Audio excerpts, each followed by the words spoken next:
તમને યાદ છે જ્યારે આપણને પરીક્ષાનો ડર લાગતો હતો કે જીવનમાં કંઈ મોટું ટેન્શન આવતું હતું ત્યારે સૌથી પહેલા શું થતું હતું? આપણી ભૂખ મરી જતી હતી, ચક્કર આવતા હતા, શરીર ઢીલું થઈ જતું હતું અને ઘણાને તો ઉલટી ઉપકા જેવું થતું હતું. સાચું ને?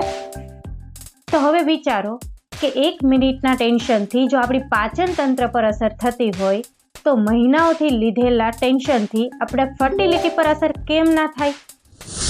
આથી જ્યારે તમે આ મહિને પ્રેગ્નન્સી રહેશે કે નહીં રહેશે મિસ થઈ જશે તો IVF, IUI જેવી ખર્ચાળ ટ્રીટમેન્ટ પણ કરાવી લીધી છતાં પ્રેગ્નન્સી નથી રહેતી એવા ડર, ચિંતા કે ટેન્શનમાં રહો છો ત્યારે તમારી બોડીમાં કોર્ટિસોલ હોર્મોન રિલીઝ થાય છે.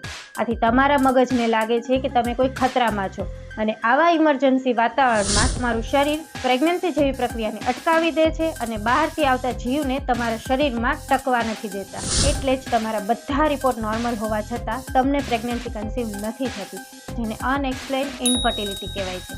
ઓવ્યુલેશન કિટની પાછળ ભાગવાનું બંધ કરી દો. જ્યાં સુધી તમારું બ્રેઇન સેફ ફીલ નહીં કરે ત્યાં સુધી તમારું શરીર પ્રેગ્નન્સી અલાવ નહીં કરે. આથી મેડિટેશન કરવાનું ચાલુ કરો અને ડરને કહો બાય બાય.